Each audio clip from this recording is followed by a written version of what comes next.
And good evening. It's August 22nd, 2024, and welcome back to another season, another episode of Sons of the Father. We're continuing our discussions on The Chosen, but we're in season 4. Of course, it's been created by Dallas Jenkins. Tonight, we're going to continue exploring season 4 with episode 4, The Calm Before. During this series, my dad, John Warren, my brother, Jen Warren, and of course myself, we're going to be having a conversation. I'm going to be reflecting on things that have impacted us along our way. So, welcome to the Sons of the Father on the Dusty Feet.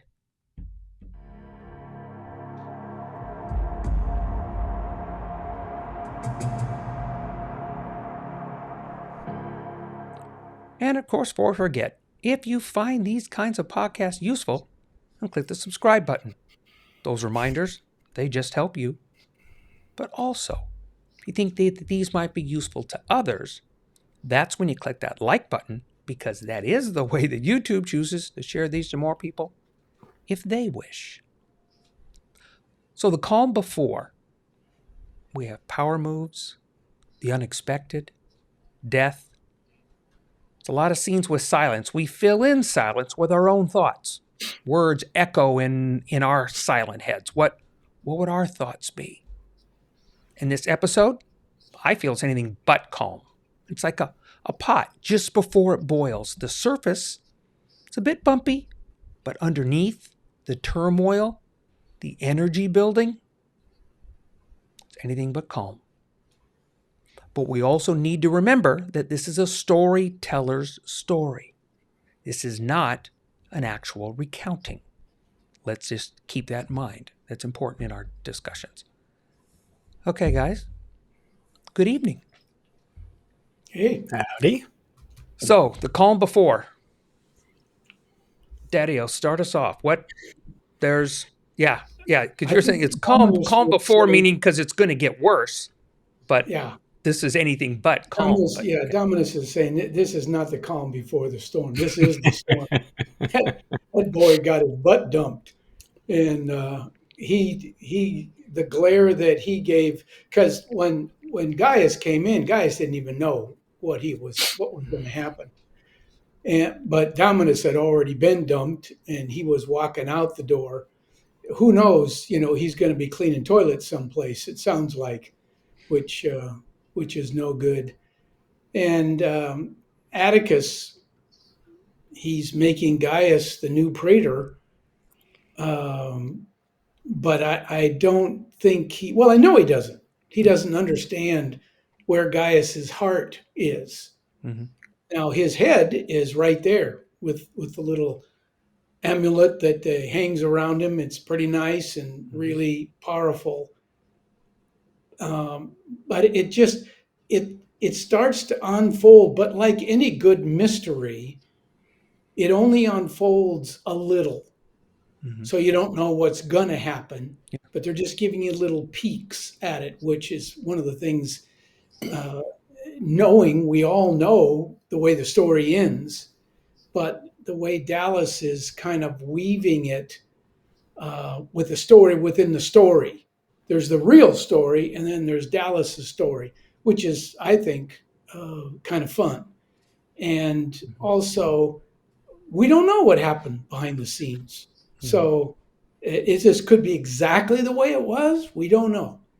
But I find it interesting. And there are some major changes that I feel is going to explode in in future episodes. In other words, what Gaius is going to do, and some of the things that are going to unravel here, how they're going to roll out in future episodes. Mm-hmm. And the thing that really breaks my heart is Thomas, mm-hmm. And he's lost the love of his life. I know that I'm going to come to that someday, unless God decides to take me first. I'm going to feel that, and there's only one place I can turn to for real solace. And there you see a little while later in it when Thomas goes up and hugs Jesus. Mm-hmm. And you can see that that's the only real sense of understanding, or I don't know, understanding isn't the word because still Thomas can't understand, but that that the way he clutches Jesus. But I think the way the world is like Peter. I want to fix it. I want to go up and I want to tell Thomas everything's going to be okay, knowing that it isn't. And so Mm-hmm. I liked. I thought there was some. Uh, well, it's always the writing is always intriguing because that I don't know where he's going to go. But this episode had a lot to say. Whether it's a for us, whether it's a one episode or two, I don't know. But it had for me. It just there was so much in there, as you said, the calm before, Mm-hmm. and I it's there's so many. There's the Attica story and the Gaia story, and so many stories, and we haven't even got to some of those stories that are going to open up Mm-hmm. in more in this episode as well as those to come. Okay, James, I'm going to take a break. Well, a couple of things. One, I liked your take on Thomas and Jesus and that sense of comfort. It reminded me this morning I was reading My Utmost for His Highest, and he was saying that Jesus is the way he worded it, the only solution for the hurting human heart. And Yep. it's like, oh, that's so true. So true.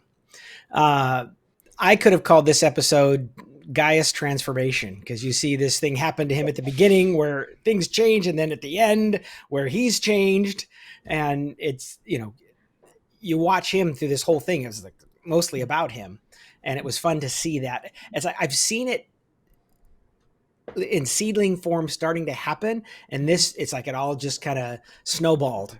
Mm-hmm. And that was a fun revelation of something I was like, I think this is the way it's going to go. And yeah, that's the way it went. Yeah, it was so cool. It was interesting to me. Again, Dallas does this play back and forth in scenes, the juxtaposition of they were kind of walking with the body of Rama back to her hometown to give her body to her father. And they would flash to scenes of each of the different followers of Jesus processing the grief.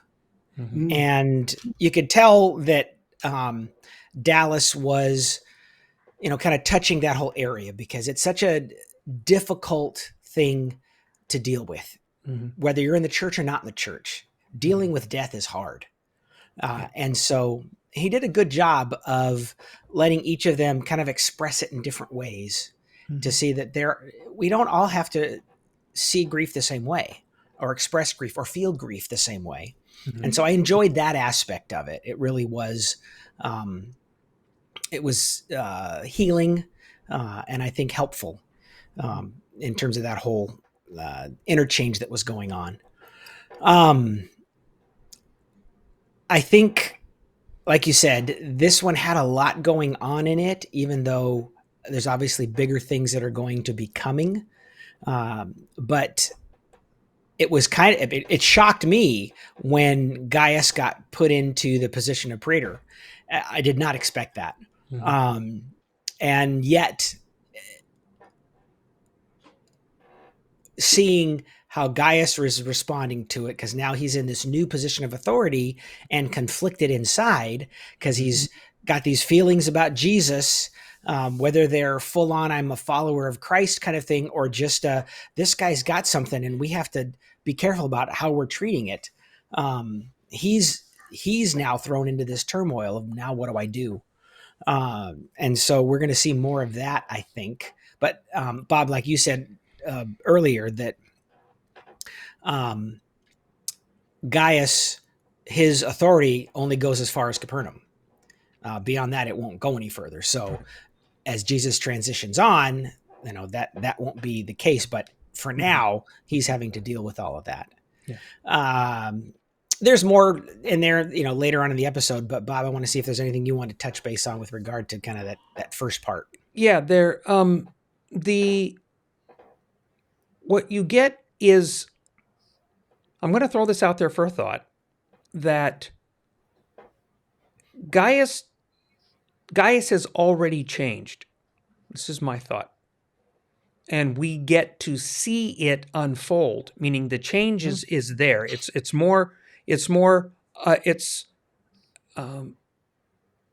not happening in the moment. It's being revealed as it's being laid open. Because he believes this before, or he doesn't even go. Right. He believes at the point. That's why he goes. I think they're as surprised as anybody when he walks in and says what he says, because they don't expect it. It's an interesting thought with Peter now, because Peter does in the stories that we get in letters and such, Peter does have a hang up with Gentiles. Okay. So it's interesting that Dallas is choosing to dip his toe in the water with this particular deal, because he's not fighting it. Where at that time, through the letters past this, he has a problem with it. Paul has to come correct him. So we know that Peter has a problem with it, but it might be maybe with everything that unfolds afterwards. In other words, in spite of Gaius, everything that will unfold as they leave Capernaum is going to be an issue. But that's just one of those different stories. That's where I caution and let people remember, this is a storyteller's story. It's not a reaccounting. There are elements in it that have a biblical story element to it, i.e. Gaius' son. Okay. So, and of course we have healings, though those are all throughout, but the particular Gaius' son is an important one. What I enjoyed was Gaius, with his story, and he's telling, Peter knows the story. Right. Matthew doesn't know it. Matthew realizes when Gaius is sharing his story with them. And Peter's the one that says, "Are you repentant?"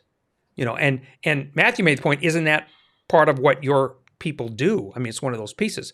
And you realize just because it might be part of culture doesn't mean that it's something that I feel is, it's a word I don't really like to use a lot, but it's morally, he's made a moral decision that maybe that wasn't the best thing to do. So he says, yeah, I'm repentant for that behavior that I feel I need to change, which was interesting. I liked it. And then, of course, when he gets and goes home and his wife is coming to meet him and tell him the news that he already knows, and he went shopping, got toys for the kids and a new wineskin to celebrate. Yeah, I thought that was a nice touch. But when he walked in, he blew the candles out on the idols that were on the wall. And I liked the touch where she noticed it. Yeah. I thought that was a very nice touch, whether we see more of her or not. I with her involved in what she's done and those kind of deals, I thought from a storytelling element, that was a nice touch, that he realized things are going to be different in my house. Yeah. Yeah. Whatever that looks like, we don't know, but they're going to be different. And he knows it. Like I said, Jesus leaves Capernaum, and Gaius, and the picture, he fades, but the impact on his life we're seeing, in the story. And I enjoyed that a lot. You see elements in this as we talked about, Dad, you mentioned the grief and how they each are dealing with grief. And we see people wanting to fix things, other people expecting things. But then we get also the not unexpected response with Kaphne. Mhm. They're taking the body there. Kaphne and his men show up, and Kaphne is bitter. He's angry. And truthfully, can you blame him? Yeah. Question, or Go ahead. I'll lay that out. are you passing it off, or Can you blame him? because I no, I don't blame him. I would feel the same way, um, probably, because he didn't want her to stay with him anyway. He said, Right. Right. Jesus, in his face, I'm holding you responsible. Mm-hmm. Take Right. care. Mm-hmm. And obviously, that didn't happen, whether it's a story or not. But um, to back up just a little bit, uh, because of what you said, they're struggling, and Thomas is struggling the most right now because he lost the love of his life. Mm-hmm. And Peter wants to fix him, but he says, "You call me the rock. I don't feel like a rock Mm. because I can't fix this." And what that happens today, of course, it's happened all through the millennia since then. And I thought that Jesus nailed it uh, when Thomas just comes over and hugs him. He never said a word to him, he just hugged him. And there's sometimes when words just don't fit. Um, and when you guys have lived life, you know the pain. I remember 30, 40 years ago, a friend died at a young age, and I saw the daughter. And, I still talk too much, but then I could not talk. And I said, "How you doing?" Which is like the worst thing you could ever say. "How do you think I'm doing? My father's dead." And there's if I would have just hugged her or smiled and squeezed her hand or did something Mhm. as they did Mm-hmm. as Jesus did. And sometimes words just don't do it. And life has its struggles, and sometimes it's just being there, just being there. And that I really like the way Dallas kind of tapped all of the and tapped all the emotions Yeah. Mm. at that particular time. And then when Gaffney in his um, just frustration and every horrible thing he was thinking came true. Even worse. I mean, he Mhm. didn't think she'd die. No. He just Yeah. thought it would be, the whole thing would be a bad deal. Right. And so I could have seen at one time myself doing the same thing if I had, well, when Samantha married her first husband, um, if anything had, well, a lot happened to her, Mhm. and that's exactly the way I felt. Just you're the worst. Mhm. There is no words that could describe the frustration and the anger that I was going through at that time. And and so I hurt for him in that situation. And of course, it doesn't. We don't know how this is going to unfold, as we said earlier. But at something that happened around that same time is Judas. You could see him. What's going on here? This isn't what I thought was going to happen. You could see his, like you said earlier, the story starting to unfold in different ways, and I just thought it was great the way Dallas touched on that Judas with the bags of money that they brought in, and he looked at him, and yet what is going on all around is not what he had figured out. So, Yeah. and of course, we'll see more of that. But anyway, There's Jimbo. there's a woulda, coulda, shoulda that got introduced before we get to Judas, because I do want Mhm. to tip just a snip of Judas. The woulda, coulda, shoulda. Could Jesus have stopped it? Should he have stopped it? You know, and that gets brought up, and then the healing. Could he have? Sure, it could have. And should he have? Is part of their question that Mm-hmm. they have boiling underneath, Sure. and it boils to us, just like you said. That's just one of those things that you ask the question. Hey, yeah, but that could have been stopped. Yeah. And at the same time, he's healing people along the side of the road. Uncomfortable. Yeah.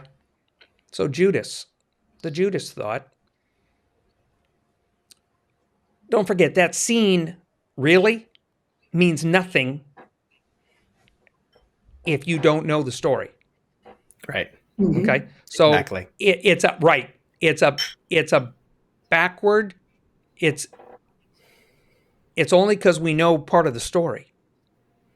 And the issue is this is a known story, so there's not going to be a surprise like that. Right. It's not like I see dead people, where all of a sudden you get the because then they replay the scenes for you and you get it right. Here we know the Judas story, and so this dad, like you said, it's us cheating. He's going through this bit, so we just kind of need to remember that the scene, if you don't know, if somebody's watching this and they don't know the story about Judas, then this scene is weirdly out of context. Yeah. It only works if you have an inkling to the story, to hold a bag with, as he weighs it, and you go, okay, that's a foretelling, or a foreshadowing, not foretelling, foreshadowing of events that unfold. They're all dealing with what they think should be happening. Yeah. And remember, they make this very clear in this, that they said it with Gaius. Let's go back to that little Gaius scene where he goes, what are you prepared to do? And da da da. Even with the stories that he's here to overthrow Rome, they still believe it. How do we know they still believe it? Because we got James and John and Emma. That continues to me to be an uncomfortable discussion. Because Mom is adamant that they are somebody. And Jesus, he's shaking his head at this point because he's frustrated, and he knows it's coming, and he's going, it's not going to go the way you guys are arguing about. Yeah. And what I liked in that interchange, the overlay again of, you've got Gaius coming in and prostrating himself before Jesus, kneeling, this man of power, kneeling before Christ, humbling himself, in response to who Jesus is, but also in a plea for his son. And then you've got James and John and mom over here trying to raise them up. He's bending down, they're wanting to be raised up. And like you said, and Jesus knew, if you only knew what that meant, and what if you're with me in that place, it's not going to be pretty for you in the end. And it wasn't pretty for them in the end. We No. know that again.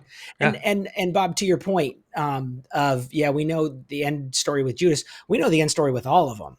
Right. And it's fun to see that. Yes. You know where they're going, and so it's. I used to like movies where you didn't know the end, but now they've got a whole set of movies where you know the end, and Right. now it's how did they get from there to there kind Right. of thing. That's Right. really interesting, and I think Mhm. Dallas is doing a great job with that. Mhm. And to your point also, when you said that Gaius had already been changed, and this was just more of the revelation of that change, Mhm. I think it was as much a revelation to him as it was to us. I think he didn't realize that he had already made the shift. And then all of a sudden, as he goes into these different, situations, it's like he's almost surprised at his ask, or his, like when he got home, it's like, Mhm. this is new for me, but this is cool for me, Mhm. and this feels more like this is in alignment with where I'm at right now. Yeah. And so it's fun to see that. And I see that in people as well. I've seen it in new Christians where, all of a sudden they're making different choices about their life, and they're discovering, oh my gosh, I can actually do this. And this is cool. And it's fun to see that kind of thing unfold. And so, yeah, I absolutely think, there was a transformation. I think the same thing, I think with believers, it's like, I don't know. I can't remember the exact moment I received Christ. I can't remember praying the prayer kind of thing, Mhm. but there were definitely moments where all of a sudden I realized I'm different. The way I look at things is different, and it's that discovery again. In My Utmost for His Highest, he was talking about sanctification, and sanctification has already happened for us. All we're doing right now is living out what has transformed in our lives. We don't have to make ourselves sanctified. We have to live out that sanctification that Christ already accomplished. And so that's fun to see kind of what you saw it a lot with Gaius, I think, in this episode. And I think we're going to see that more too. I got an upside down view on that, on sanctification, of course, you guys both know that I'm not a fan of single moment choices, that it's life. For instance, you can't make the statement that somebody's sanctified unless you see it's a backwards view. It's not a declaration, it's an exclamation, meaning it's shown, it's a life lived. Gaius goes, and then you see the change in what he does. There might be a point where you're like, okay, I want to go down this path. I've chosen to walk down this path. So yes, that's like the fork in the road choice. But that's just gets you to position your body to go down a path. The point is, are you going down that path is a backwards view. Meaning, Sanctified says, let me see your life. Then we're going to see. And we get the little snippets with Gaius in a very short period of time. Dallas compresses an awful lot in a very short period of time. Going from there, Jimmy, like you said, from going from a man of power. And it literally just, even in the role, if he did that in the role that he was before becoming praetor, it would have been a deal, right? But now, in that role, even more so. And then the fact of what's going to change at home, we just get the little snippet of. There's a lot, and then what that looks like is, again, the fun of life that we have. I identify more with Gaius than I do with sometimes the other people in the story, only because I don't come from that that background, that story, that deal. I associate with the story. I attach myself to the story. So just a thought. just one of those fun things to go. Well, it reminds me of your mother became a Christian by Gaby coming over and sharing the gospel with her the Tuesday after she went to church on Sunday. And 2 years later, I did. But I had watched two men. As a matter of fact, I'm calling one of them. I don't even know if the other one's alive. Harvey Went and Sam McMillan. Mm-hmm. And I watched those men for a long time. Mm-hmm. And they didn't have what I had. I made more money. I had a better looking wife. I had everything that should have made me happy, but they were happier. And that's, I don't know if that's what you're talking about, Robert, with I don't know when the time came when I accepted Christ, but I saw it in somebody else and I couldn't deny it Mm-hmm. because they lived it and I was around them all the time. Mm-hmm. It wasn't I saw him one time and went, oh my gosh, I saw this guy and he raised his hand and I went forward and blah, blah, blah. Mm-hmm. I didn't. And so there, your mother, who it takes her a minute after the light turns green to decide to move. I mean, that she just doesn't make quick decisions. She thinks things through really, really well. Mm-hmm. And for her to buy into it, so I'm not defending Christ, but I see each one of us being drawn to him a different way. He comes and meets us where we're at. And wherever that is, Kim, the guy that used to work for me, he was brought to Christ differently than was I, Mm-hmm. and others that I talked to. So, yeah, I don't want to put God in a box. Whether it's you raise your hand and go forward, or 2 years later, after you've watched these guys for 8 months, and you want it doesn't. God knows what He's doing all the time. Well, So you just said it. It's a life lived.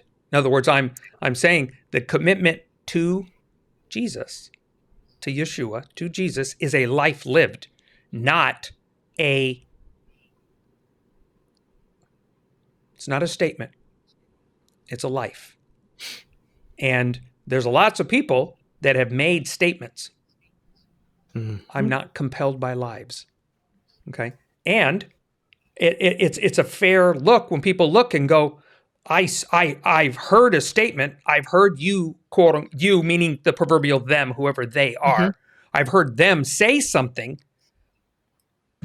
but nothing's changed. And you go, that it's like a card that you keep in your wallet that you use to get out of jail free card. And you go, I'm not compelled that a life with Messiah is. That's what they're dealing with. That's what all of them are dealing with.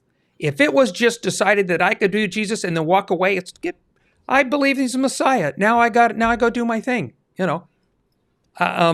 There's more to it. We're seeing it in the story, and we're seeing that unfold. So it bears that thought, and I'm just there to throw out the thought and let people kind of mull on it. Maybe it'll be just that underneath boil. It'll just little bubble on the surface, but you look down in the pot, there's a lot of energy going on down there. We'll see how that plays out down the road. Okay, so we want a part 2 because there's some more we want to discuss. So is there anything you want to wrap up on this one before, folks? Yes, there's going to be a second part to this. So before we wrap this up, is there any closing that you want to button up a little bit before we say adios?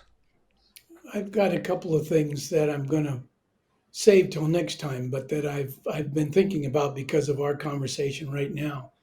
That next time we're going to go through, cool. At least throw out on the table. So I like it. So we'll start off. So we'll tell people watch the end of this one because that's going to be the segue for the next one. There you go, Jimmy. Anything? No, actually, I think we got good closure here on this part of it, and like Dad said, there's some other stuff with the things that we have not addressed yet that I'm looking forward to. Yeah, cool. Okay, so again, folks, we're going to continue to discuss this series. We're going to bounce around all these kind of ideas. We got different thoughts that come up, everything that we have along this journey. So also, if you have any questions, you are always welcome to send an email to bob@TheDustyFeet.com, or you can just leave it in the comments. Sometimes just emails be a little more private. But we're going to be happy to ponder any other ideas, any questions as they arise and they pop up for you. So again, thank you all, and shalom, shalom, and thanks for with us tonight on Sons of the Father on the Dusty Feet.